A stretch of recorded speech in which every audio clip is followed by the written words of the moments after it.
BJP ಮೇಲೆ operation bomb ಸಿಡಿಸಿರೋ ಕಾಂಗ್ರೆಸ್ನಲ್ಲಿ ಎಲ್ಲ ಸರಿ ಇದೆ ಅನ್ಕೋಬೇಡಿ. ಅನುದಾನ ಹಂಚಿಕೆ ಬಗ್ಗೆ ವಿಜಯನಗರ ಕಾಂಗ್ರೆಸ್ ಶಾಸಕ ಗವಿಯಪ್ಪ ಇದೀಗ ಅಸಮಾಧಾನ ಹೊರಹಾಕಿದ್ದಾರೆ. KKRDB ಅನುದಾನದಲ್ಲಿ ವಿಜಯನಗರಕ್ಕೆ ಭಾರಿ ಅನ್ಯಾಯವಾಗಿದೆ. ಈಗಲಾದರೂ ನಮಗೆ ಕೆಲಸ ಮಾಡೋಕ್ಕೆ ಅನುದಾನ ಬೇಕಲ್ವಾ ಅಂತ ಹೇಳಿ ಕಿಡಿಕಾರಿದ್ದಾರೆ. ಅದಕ್ಕೆ ನಾವು ಕೇಳ್ತಾ ಇದ್ದೀವಿ, ಸರ್ಕಾರ ಖಾಲಿಯಾಗಿದೆಯಾ, ಖಜಾನೆ ಖಾಲಿ ಆಗಿದೆಯಾ?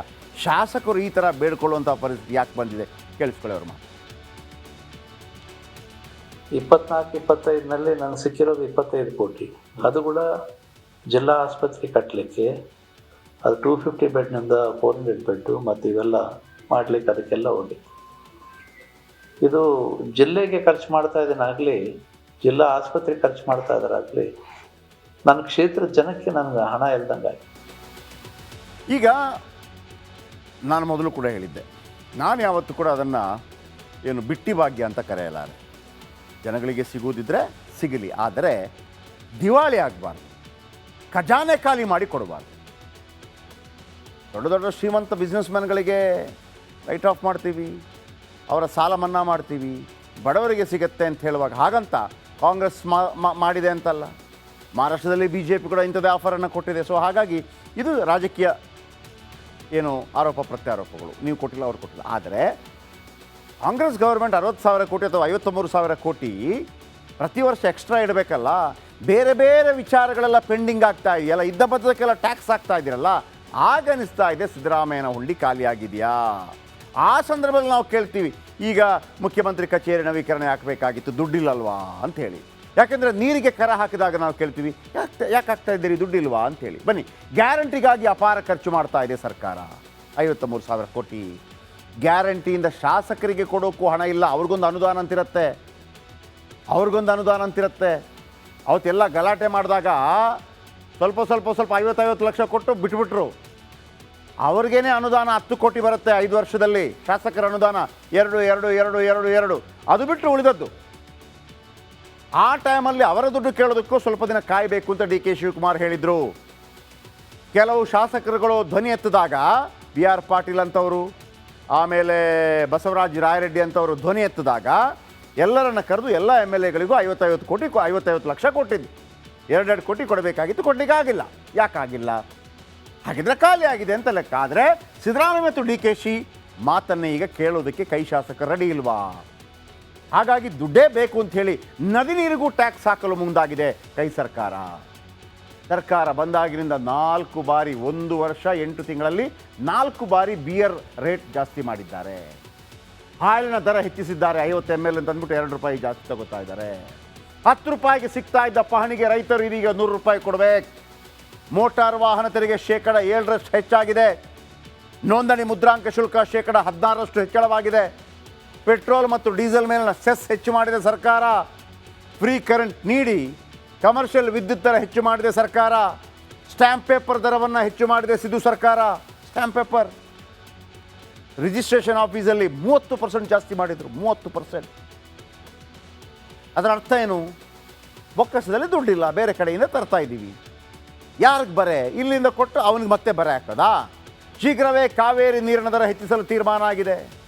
ನದಿ ನೀರಿನ ಮೇಲೆ ಕರ ಹಾಕ್ತೀವಿ, ಸೆಸ್ ಹಾಕ್ತೀವಿ ಅಂತ ಹೇಳ್ತಾ ಇದ್ದಾರೆ. ಹಾಗಿದ್ರೆ ಸಿದ್ದರಾಮಯ್ಯನವರ ಹುಂಡಿ ಖಾಲಿ ಆಗಿದೆಯಾ? ಆಗಿದೆಯಾ ಇರೋದನ್ನು ನೀವೇ ಹೇಳಬೇಕು. DK ಶಿವಕುಮಾರ್ ಕೂಡ ಹೇಳಿದರು, ಕೆಲವು ದಿನಗಳ ಕಾಲ ನಾವೇನು ಮಾಡಲ್ಲ, ಎಲ್ಲ ಇದಕ್ಕೆ ಅಡ್ಜಸ್ಟ್ ಮಾಡ್ತಾ ಇದ್ದೀವಿ ಅಂತೇಳಿ. ಒಂದು ಡೌಟ್ ಬರುತ್ತಲ್ವಾ? ಓಕೆ, ಯಾರು ಕೊಡೋರು? ತಲಾ 50 ಕೋಟಿ ಅಂದರೆ 2,500 ಕೋಟಿ. ಶ್ರೀಮಂತ DK ಶಿವಕುಮಾರ್ ಅವರ ಬಳಿ ಇರೋದೇ 1,000 ಕೋಟಿ ಪ್ಲಸ್. 2,500 ಕೋಟಿ ಕೊಡುವ ನಾಯಕ ಯಾರಿದ್ದಾರೆ BJPಯಲ್ಲಿ ಸದ್ಯಕ್ಕೆ? ಆಯಿತು, ಅಧಿಕಾರ ಸಿಗತ್ತೆ, ಯಾರಾದರೂ 2,500 ಕೋಟಿ ಹೊಂದಿಕೆ ಮಾಡಿಕೊಟ್ರು, ಡೆಲ್ಲಿಯಿಂದೆಲ್ಲೋ ಬಂತು, ಬೇರೆ ಬೇರೆ ಕಡೆಯಿಂದ ಬಂತು ಅಂತ ಇಟ್ಕೊಳ್ಳೋಣ. BJP ಒಂದು ವೇಳೆ ಸರ್ಕಾರ ರಚನೆ ಮಾಡಿದರೂ ಕೂಡ ಜಾಸ್ತಿ ದಿನ ಉಳಿಯೋದಿಲ್ಲ. ಯಾಕಂದರೆ ಸೂಕ್ತ ನಾಯಕನಿಲ್ಲದೆ ಸೊರಗ್ತಾ ಇದೆ ರಾಜ್ಯ BJP. ವಿಜೇಂದ್ರ ವಿರುದ್ಧ ಯತ್ನಾಳ್ ಟೀಮ್ ಸಿಡಿದೆದ್ದಿದೆ. ST ಸೋಮಶೇಖರ್ ಅವರಿಂದ ಕಾಂಗ್ರೆಸ್ ಪರ ಪ್ರಚಾರ ನಡೀತಾ ಇದೆ. BJP MLA ಶಿವರಾಮ್ ಹೆಬ್ಬಾರ್ ಸಹ ಕಾಂಗ್ರೆಸ್ ಅಂತ ವಾಲಿದ್ದಾರೆ. BJP ಏನೇ ಟಿಪ್ಪರ್ಲಾಗ ಹಾಕಿದ್ರು ಸರ್ಕಾರ ಬೀಳ್ಸಕ್ಕಾಗಲ್ಲ. 50 MLAಗಳಿಗೆ ರಾಜೀನಾಮೆ ಕೊಟ್ಟರು ಕೂಡ 6 ತಿಂಗಳಲ್ಲಿ ಚುನಾವಣೆ ಆಗಬೇಕು, 6 ತಿಂಗಳ ಚುನಾವಣೆಯಲ್ಲಿ 35 MLA ಆದರೂ ವಾಪಸ್ ಗೆದ್ದು ಬರಬೇಕು ಅಂತ ತಾಕತ್ತಿರುವ ಯಾವ ಶಾಸಕ, ಯಾವ ನಾಯಕ ಕೂಡ BJPಯಲ್ಲಿಲ್ಲ ಅಷ್ಟೇ. ಇನ್ನು ನಮಸ್ಕಾರ, ಕರ್ನಾಟಕ ಪ್ರೈಮ್ ಟೈಮಿಗೆ ಸ್ವಾಗತ. ಮೊನ್ನೆ ಸಿದ್ದರಾಮಯ್ಯನವರು ಹೇಳಿದರು 50 ಜನ MLAಗಳನ್ನು 50 ಕೋಟಿ ಕೊಟ್ಟು ಖರೀದಿ ಮಾಡುವಂಥ ಪ್ರಯತ್ನಗಳಾಗ್ತಾ ಇದೆ. ಆ ಮೂಲಕ CM ಸಿದ್ದರಾಮಯ್ಯನವರ ಕಾಂಗ್ರೆಸ್ ಸರ್ಕಾರವನ್ನು ಉರುಳಿಸುವಂಥ ಪ್ರಯತ್ನಗಳಾಗ್ತಾ ಇದೆ. ಆಪರೇಷನ್ ಕಮಲ ಆಗ್ತಾ ಇದೆ. ಆದರೆ ವೀಕ್ಷಕರೇ, 50 ಜನರಿಗೆ 50 ಕೋಟಿ ಅಂತಂದರೆ 2500 ಕೋಟಿ. ಆ 2500 ಕೋಟಿ ತರುವವರು ಯಾರು? ಈ ಎಲ್ಲ ಪ್ರಶ್ನೆಗಳು ಉದ್ಭವ ಆಗುತ್ತೆ. ಈ ನಡುವೆ 50 ಕೋಟಿ ಅಂತ ಸಿದ್ದರಾಮಯ್ಯನವರು ಹೇಳಿದರೆ ಮಂಡ್ಯ MLA ರವಿ ಗಣಿಗ ಇಲ್ಲ 100 ಕೋಟಿ ಅಂತ ಹೇಳೋಕ್ಕೆ ಶುರು ಮಾಡಿದ್ದಾರೆ. ಇಲ್ಲಪ್ಪ, ನಮ್ಮನ್ನು ಯಾರಂಗೆ ಕರೆದೇ ಇಲ್ಲ ಅಂಥೇಳಿ ಕಾಂಗ್ರೆಸ್ನ ಇತರ ಶಾಸಕರು ರವಿ ಗಣಿಗ ವಿರುದ್ಧ ಕಿಡಿಕಾರಿದ್ದಾರೆ.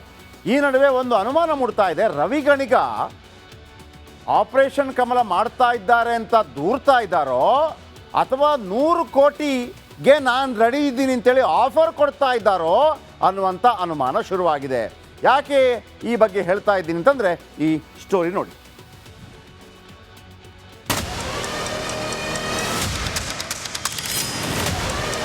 ಇತ್ತೀಚಿನ 100ಕ್ಕೆ ಬಂದಿದ್ದಾರೆ ಅವರು.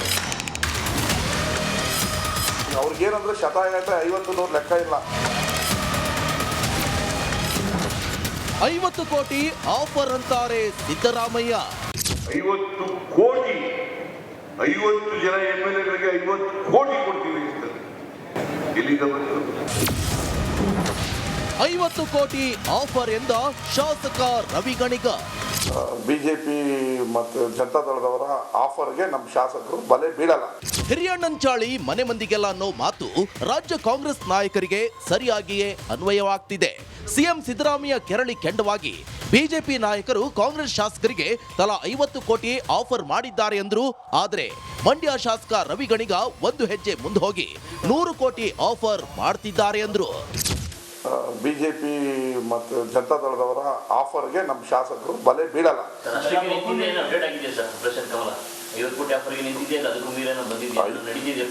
ಇತ್ತೀಚಿನ 100ಕ್ಕೆ ಬಂದಿದ್ದಾರೆ ಅವರು. 50ಕ್ಕೆ ಬೀಳ್ತಾ ಇಲ್ಲ ಅಂತ ಗೊತ್ತಾಗಿ 100ಕ್ಕೆ ಬಂದು ನಾನು ಕಳೆದ ಸ್ವಲ್ಪ ದಿನ ಮುಂಚೆನೇ ಹೇಳಿದೆ 100ಕ್ಕೆ ಬಂದಿದ್ದಾರೆ.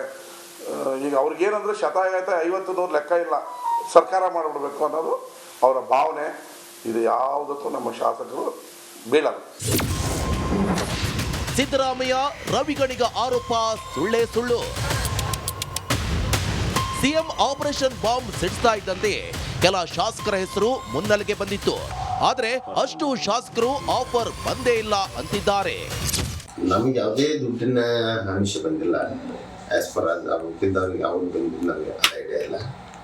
ಮತ್ತು ದುಡ್ಡಿಗೆ ಆಮಿಷಕ್ಕೆ ಒಳಪಟ್ಟು ಹೋಗುವಂಥ ವ್ಯಕ್ತಿನೂ ಅಲ್ಲ. ನನಗೆ ಆ ರೀತಿಯ ಸಂಪರ್ಕವನ್ನು ಯಾರೂ ಮಾಡಿಲ್ಲ. ನಾನೊಬ್ಬ ಕಾಂಗ್ರೆಸ್ ಪಕ್ಷದ ನಿಷ್ಠಾವಂತ ಶಾಸಕ. ಇಷ್ಟೆಲ್ಲ ಆದ್ರೂ ಆಪರೇಷನ್ ಕಮಲಕ್ಕೆ ಸಾಕ್ಷ್ಯ ಇದೆ ಅಂತ ಪ್ರಿಯಾಂಕರ್ಗೆ ಬಾಂಬ್ ಸಿಡಿಸಿದ್ದಾರೆ. ನೋಡಿ, ಇವರೇ ಆಪರೇಷನ್ ಕಮಲ ಉದ್ಭವ ಆಗಿದೆ ಎಲ್ಲಿ? ಇಡೀ ರಾಷ್ಟ್ರದಲ್ಲಿ ಇಲ್ಲೇ ತಾನೆ. ಯಾವತ್ತಾನ BJPಯವರು ಸ್ವಂತ ಬಲದಲ್ಲಿ ಕರ್ನಾಟಕದಲ್ಲಿ ಅಧಿಕಾರಕ್ಕೆ ಬಂದಿದ್ದಾರಾ? ಇತಿಹಾಸ ತೆಗೆದು ನೋಡಿ. ಯಾವಾಗಲೂ ಸರ್ಕಾರವನ್ನು ಶಾಸಕರನ್ನ ಖರೀದಿ ಮಾಡಿರೋದಲ್ವಾ? ನಮಗೆ ಯಾವುದೇ ಆಫರ್ ಬಂದಿಲ್ಲ, ಸಿಎಂ ಹೇಳಿದ್ದಾರೆ ಅಂದ್ರೆ ಅದು ಸತ್ಯ ಇರುತ್ತೆ ಅಂತ ಕಾಂಗ್ರೆಸ್ ಶಾಸಕರು ಹೇಳ್ತಿದ್ದಾರೆ. ಆದ್ರೆ ರವಿ ಗಣಿಗ ಆಪರೇಷನ್ ಕಮಲಕ್ಕೆ ಸಾಕ್ಷ್ಯ ಕೊಟ್ರೆ ಗೊಂದಲಗಳೆಲ್ಲ ನಿವಾರಣೆ ಆಗುತ್ತೆ. Bureau report, republic Kannada.